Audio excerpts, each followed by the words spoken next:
600,000 deportations by year's end. That's the number the U.S. government says it's aiming for. But are those figures real or just political smoke? A bold new statement from Washington is making headlines.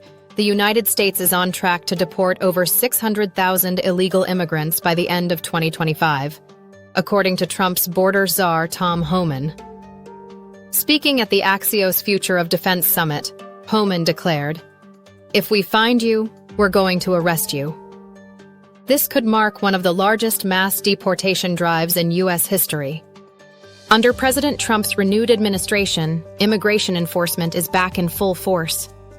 ICE raids have resumed, detention centers reactivated, and workplace crackdowns expanded. Homan says 70% of arrests this year involve convicted criminals, while 30 to 35% are national security threats without records. Supporters claim the system works. Critics argue the math doesn't. Homeland Security officials claim over 2 million illegal immigrants have been removed or self-deported in 250 days, with about 515,000 deportations already done this year.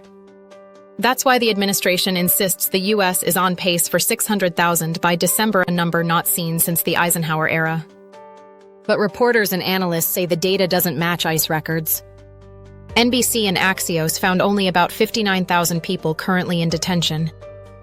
Researchers warn that DHS is now counting airport turnarounds and visa denials as deportations, artificially inflating totals. Homeland Security fired back online, saying critics can't decide whether they want more or fewer deportations. They insist enforcement is at historic levels, with verification coming at year's end. Currently, around 59,000 people remain detained, nearly half for immigration violations, and about 29% with criminal convictions. The number of detainees has jumped 50% since Trump took office again. Supporters call this a return to law and order.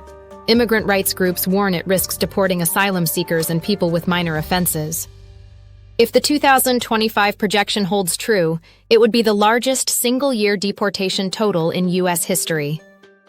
We'll keep tracking the data as new DHS and ICE reports emerge. Subscribe to Immigration Talk Show for verified updates and real policy breakdowns.